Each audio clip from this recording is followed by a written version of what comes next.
Good morning everybody, welcome back to Cilinix Crypto. Hope you're all doing great and welcome to this new video on Ethereum. Hope you're having a great weekend as well. We'll just do a full update on Ethereum in this video. To be fair, and I also said this in the Bitcoin video, but not a lot of movement has happened for Ethereum. But I do think we have some more things to talk about. Like for example, yesterday I said that in this video I would talk a little bit more about the fundamentals and the economic events coming this week. It's quite a big week. We have inflation rate numbers again on Wednesday in the afternoon. It's expected that it will drop down to 3.6% and to 5% for the inflation rate and the core inflation rate respectively. So we'll see. Usually you get some nice moves before that and after that. But it does mean that, like right now, if you take a look at Ethereum, what you see is that the volume is very low. It's around 4.5 billion. Compared to the last month, that's actually not the lowest we've been, but it is fairly low, especially for these price levels. So yeah, that could cause some volatility.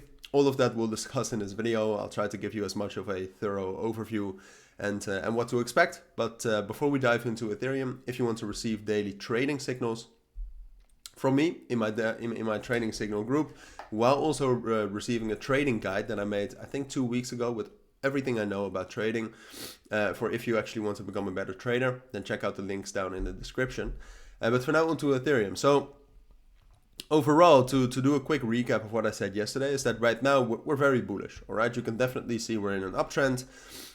We were struggling, and we still kind of are struggling with this level between 1900 and 1940. But the thing is that it actually looked pretty positive yesterday when we broke above 1915, which is something we haven't done for quite a long time. The last time we did that was the beginning of May. So that was bullish news. The bad side of it was that it happened in the weekend. So usually you don't have a lot of volume. So usually you are not able to hold that bullish breakout. Now we have managed to do that, but we did break down below 1920, which is, I mean, the entire level spans from 1940 all the way down to 1910 or 1905.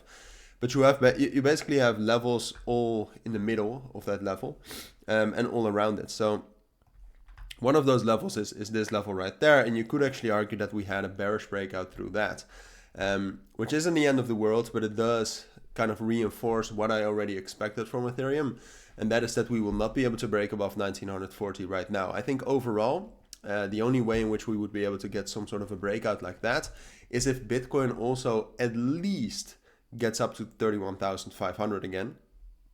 Or if it gets there, it actually hasn't touched that level. But I think that's the only way in which we could break above that. So for now, I actually think it's more likely that we will drop down a bit.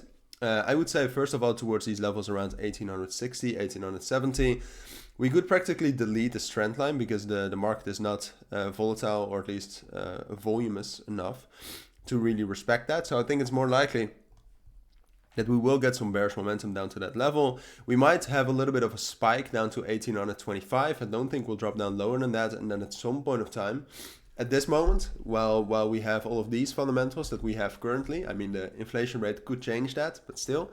But at this moment, I feel like the most likely scenario would be a bullish breakout above 1940 at some point, with a continuation move up to 2020. But like I said, I mean, I'll keep you updated on that. It depends largely on the fundamentals as well. So that's not something I can talk too much about right now. But I will keep you updated. So thank you for watching. Take care. Have a great Sunday, and bye.